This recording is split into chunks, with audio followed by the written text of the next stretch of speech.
We One. got it. Okay, here we go. Okay, so welcome, welcome. Um, we're going to be together for a while, so I'm excited that you guys are here. I'm going to, whoops, this one. Both of you guys know me more than Victoria, but hopefully she'll watch this, so I'll just do my little spill that I'm an exercise physiologist. I've been working with athletes since forever. Really, I started in well, I graduated college in 2002, so pretty much a long time. And I love what I do, and I'm glad that you guys are here. This is only my second time, I'll confess, doing group online coaching. So, um, bear with me.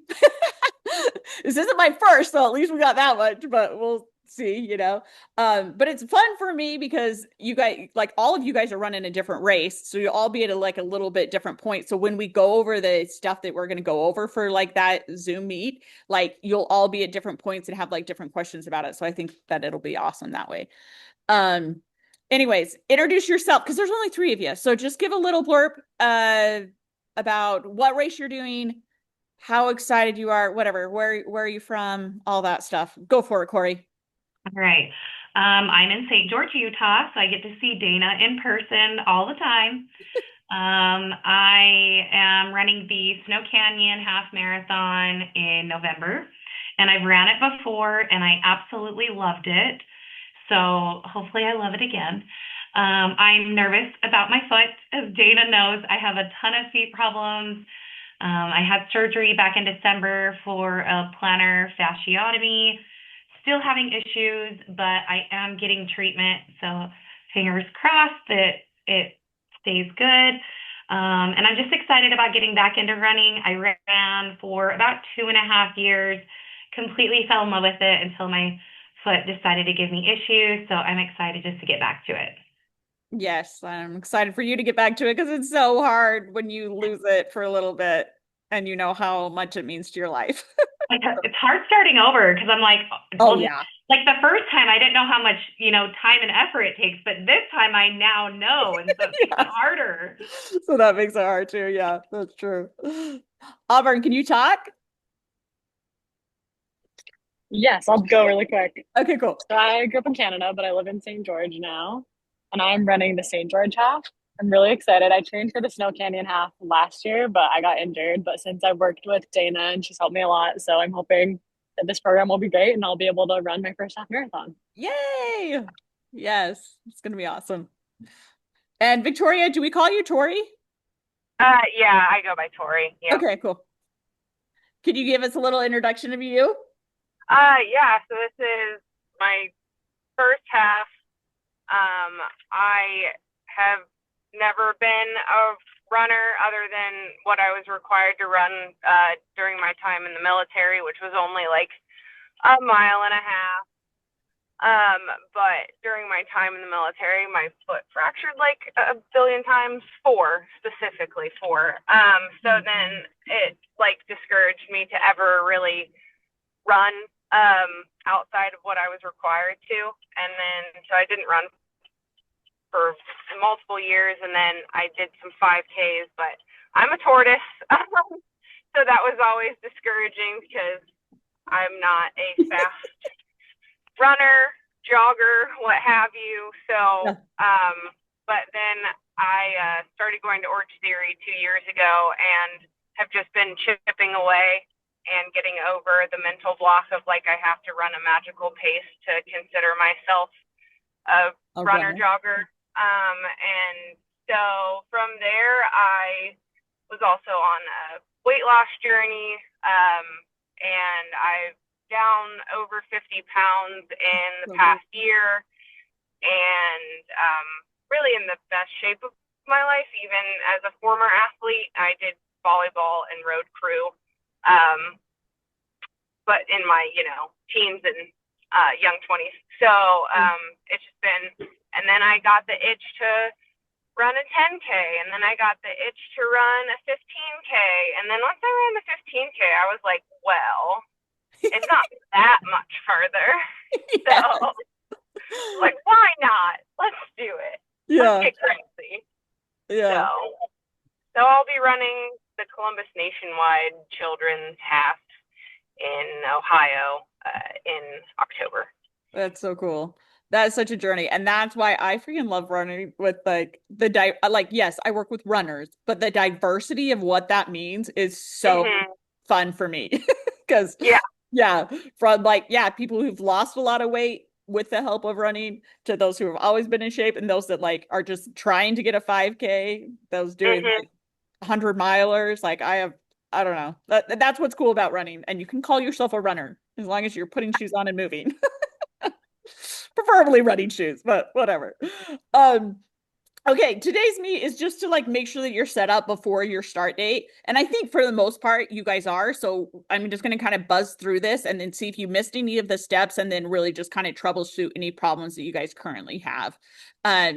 Okay, so like first one, the group, like we're all in the group, be as active in there. I loved that, Tori, when you posted like your 4th of July stuff, like look at my fingernails. Like, so that was cool. Like I don't know. I always like so I also do one-on-one coaching, right? And with those athletes, I like one of the requirements is that they send me a picture from their long run because I love like where everybody is and like the beauty that's there and stuff. So like posting whatever, at least once a week, try to like post a picture of your face dying or your beauty that you're in or whatever, you know what I mean?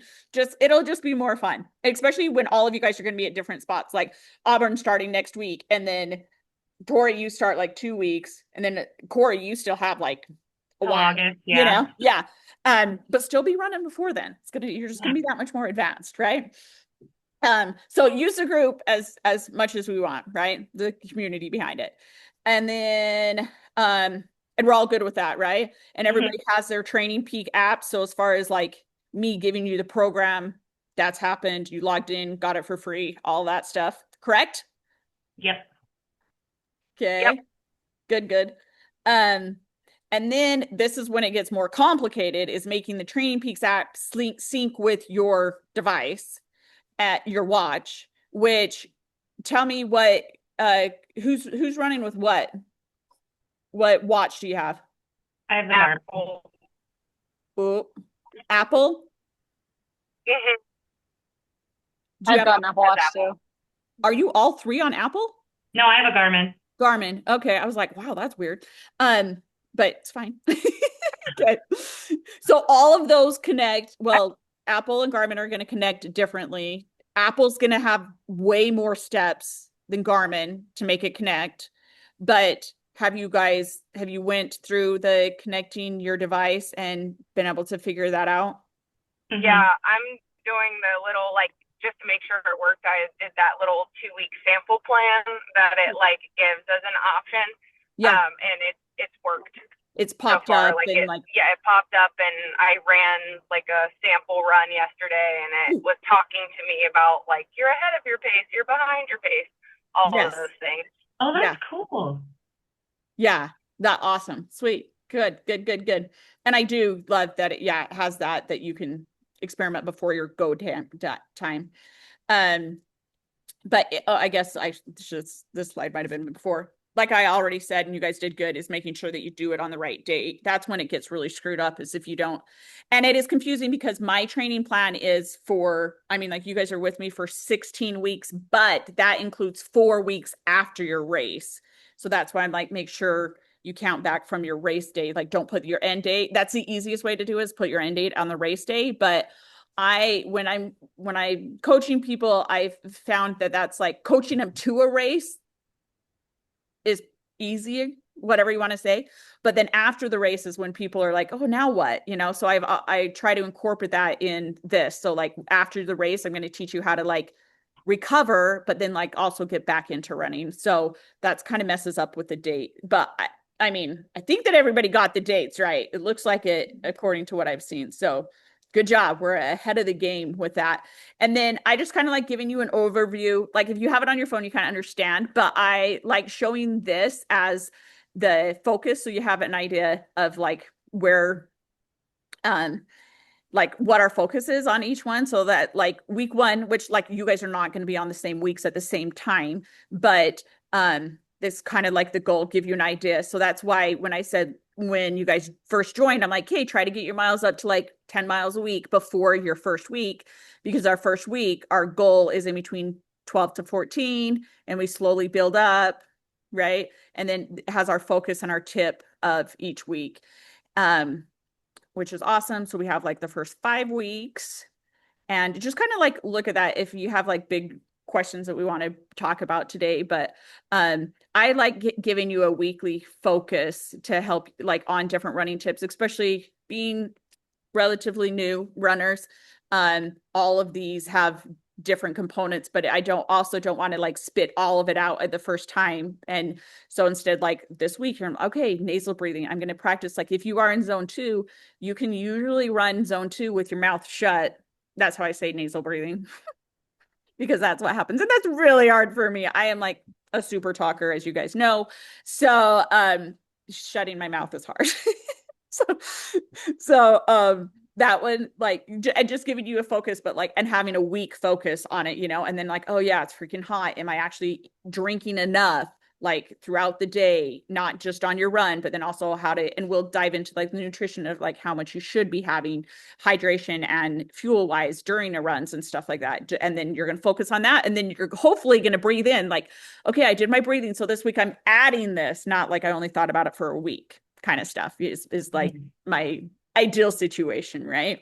And then it just, of course, like progresses. We talk about all the different things, and then we get closer to race day. And then we start our taper. So then we go down in miles. And then of course we have our race day, which is sometimes nervous for people on like race day, because the logistics of, I mean, it's, you guys for the most part have done a race, so that's good. But every race is a little different. And like if you're riding a bus to the start line, if you I don't know, all that kind of stuff that we will talk about, being excited about the race because you just worked for 12 weeks to get here, and we want you to be like excited about it. And then like I kind of said before, is I'm pretty avid. Like I want you guys to love running forever. And it sounds like you guys have each already been on your journey of loving running forever and want to keep that as a forever thing. So part of that is in like recovering, but then also returning back to running. That I think is confusing for a lot of people. So adding that in is also hopefully going to be beneficial to you. One thing I want you, that like my training plan is going to help you get the mileage and stuff, but I want you still ultimately get to choose where you're running. How many, like, are you guys gonna be running a lot on treadmill, or are you gonna be running a lot outside? Like, what's your preference? I'm probably doing half and half. Okay. I'm not running outside here for at least from August till probably October. Yeah. And Tori, she means that because it's like 108 right now. That's I don't know. disgusting. Ew. Yeah. Yuck. Yeah. This morning No. at 5 o'clock, which is when I try to play outside, it was 79 degrees at 5 a.m. Yeah, still So, too hot for me. yeah. That. Yeah. It's at a balmy 84. And it's still light out. So, my long runs, I plan to do outside, and then any of the like interval stuff and everything, I might for pacing ease probably on treadmill, but for the most part outside, because anything longer than like 20 minutes on a treadmill makes me kind of want to hit my head against a wall. So Yeah. my brain is just like, no. So Yes. as much outside as I can, but Okay. we'll see. Yeah. Yeah, I'm that way too. I can't really hack a treadmill, but I coach plenty of people that do a shitload of miles on those treadmills. So My mom's friend, by choice, like ran a half marathon on her treadmill just to like see if she could do it. No. So that was yeah, I know. I was like, no.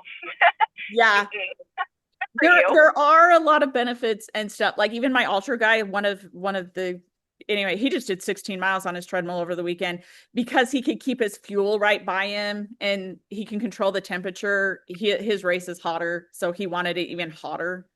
And yeah, I mean, there's all sorts of reasons, but you have to have the right mental ability for all of those. Pelotonia.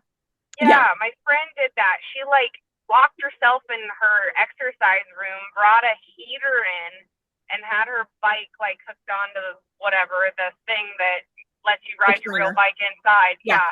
I was like, what? Yeah, no. No. I know. And when you just say it, it sounds super crazy. But when you're like in the world, you're like, yeah, people do that. Yeah. You like tell somebody, they're like, what in the world? I think my max on a treadmill is like 5 miles. Oh, Anything yeah. after that, I'm like, I can't do this. Yeah. Mine too is probably literally something close to that. And you know, I have a very nice treadmill. Yeah, your treadmill's great. So, but I still like outside is way better. Yeah. But I just you have to get up really early. There's that. Auburn, do you run on a treadmill ever or you run outside? I run outside and I put this in the chat, but I'm going to Canada for the next month. So it's gonna be nice weather outside. It's gonna be great. That's amazing. You better be sending us pictures of your is that where you're flying to right now? Yeah, we're just driving to the Vegas airport right now. Awesome. Awesome. That's so cool. But on this slide, I was mostly like saying, so you guys are all doing different races and stuff. It's just paying attention to the elevation, which like Tori, you got like no elevation. 0. Yeah. Yeah. Nothing. Compared to Utah races are always like downhill. And so making sure, especially like on your long runs or any of the runs, like make sure you add some downhill to you guys that are going downhill. Make sure you kind of train for that. And if you are like local, like both of you guys could train on the course on at least a couple of long runs. My favorite, yeah. Yeah, pretty easy. And also on like the intervals and hill workouts, I just say that you can choose like the ultimately behind the scenes why that's that workout is to elevate your heart rate to like another zone. And so if you're whatever in Canada, well, I don't have a good example, but anyway, if you're somewhere where there's flat and you're like, I don't have a hill that I can run up for 90 seconds, then just run fast for 90 seconds. And it's the same, like physiologically, we're like doing the same, but we alternate those in between the runs and stuff, but just know that you can tweak it a little bit. So, and you're mostly tweaking it by your elevate, like the course that you're running, where you're running, right? So the rest of it's guidelined it out, but make sure you're doing this to tap into like what's best for you and your race. Okay. And spending some time, if you haven't already looked at your race courses website, because I just stole these off their websites, right? But they also will say like what fuel's available. So sometimes it's easier to start training yourself with what's on course. But also like when the aid stations are and all of that kind of stuff, like you'll want to know that. And so the more you kind of know about your race, and then that's what we call it's like race specific training so that you're ready for like your race. So check out your race's website. And then I just have set up these dates. And since there's only 3 of us, we can kind of tweak it as we need to. And if any of you guys like for sure know like one of these 6 dates is not going to work. What's today? Wednesday. So I think these are all Wednesdays, which was just random. Or maybe they're all Tuesdays because I thought today was a Tuesday. I feel like they're all Tuesdays. So we can kind of play with it. But overall, that was today. We're set up. We're good to go. Next time, we're going to talk about heart rate.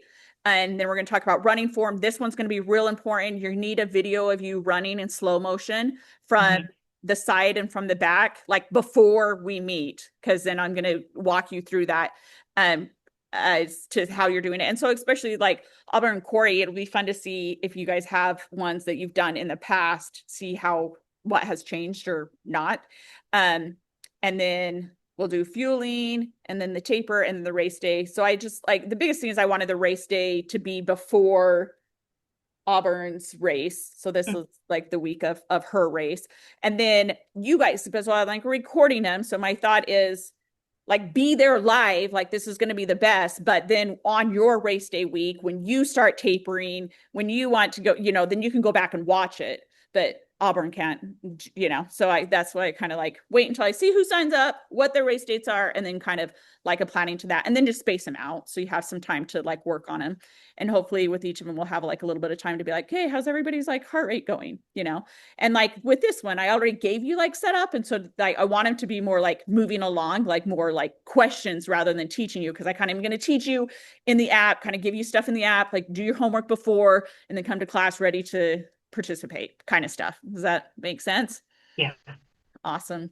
I think that's everything. So as long as everybody's set up, but what questions do you have so far? We feeling good about everything? Is there somewhere in the app where we can see like a big picture overview of like I guess you kind of showed in the slides, but is there somewhere in the app I can look and see like, you know, what Monday I'm doing this, Tuesday I'm doing this, like kind of like a schedule? Yeah, click on the calendar. Yeah. It will all be on there once you get your the training plan loaded. Look on the calendar in the Training Peaks app. But it should also, oh no, your Apple. It does show up on Garmin Connect calendar too. You saw that, Corey, right? Oh no, I saw on the calendar in the Training Training Peaks. Peaks. It'll show up on your Garmin Connect one too. Oh, The Apple, I don't think that it has another, but on the Training Peaks, on the Training Peaks app, then there's a calendar and it'll show you all your stuff. If you want it, like how Corey just said, I went through and like, oh, on this weekend, I have to run this far and I know I'm going to be wherever. So yeah. Mm-hmm. And you can move the dates. Like if your workout's on a Wednesday and you want it to be on a Tuesday or something. I might be wrong on that though. You like on Training Peaks, you can move the date, but somebody recently told me that I was like, that she couldn't unless she was like the admin. had the membership or whatever, you know, Oh, for Training Peaks. So I'm not totally sure about that, but you Yeah, could that still was going to do be it. my only question is like if I needed to like switch something up because like the schedule just wouldn't allow it, would it let me like move it to another day, or If it like if it's doesn't a rest day, but I need and you it want to to, run, yeah, yeah, will If- I still be able to pull up that workout on my watch, I guess is the question. I'm going to try and just stick with it as much as I can, but like the just in case yeah, type exactly. of scenario. And that's what I'm saying. I think like if you bought into the membership, you can. If you don't buy into the membership, which is totally fine, then you could go, but you might have to do it on the phone first. Like go to your phone and look at the workout. Well, actually, so on your watch when it's asked you start the workout today. I don't know, and it depends on which Apple Watch you have, I think. But anyways, I think you can do a workout in the future, but I don't think you can do one in the past. So like, if you okay. miss the day, you might have to like just like wing whatever, you know, it's not Wing it type of thing. yeah, wing it for the next rest day, like, you know, move it back a day. But if you wanted like Tuesday's workout on Monday, you could do that. Okay. But yeah, play with that a little. You should be able to. But it is weird that and that's the hard part for me is that it is a little bit different with every freaking model of watch. And so like Apple Watch, okay, that's one, but then like which Apple Watch do you have? And Garmin, which million Garmins do you have? And then I have Coros because I've had a Garmin forever. And so then when I needed a new watch, I'm like, I'm going to get Coros so that I can kind of know that, you know? So like, but then reality is that they're all just a little bit different. So it's hard to like say exactly, but play with it because it should happen.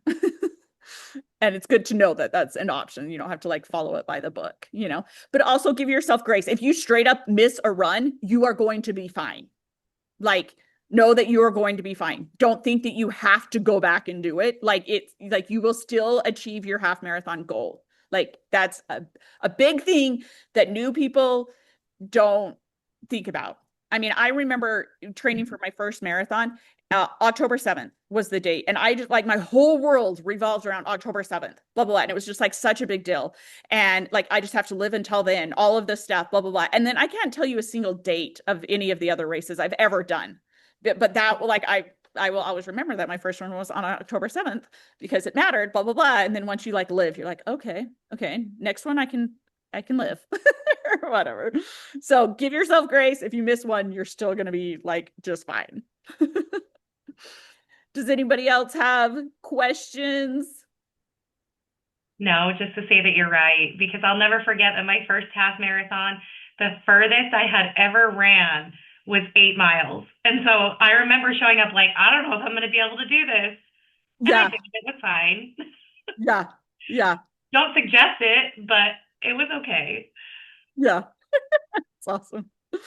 It is like, yeah. And then it's like you showing up only running 8 miles, you just then determined the level of pain that you're going to put yourself through Yeah, that day. yeah. Just my opinion.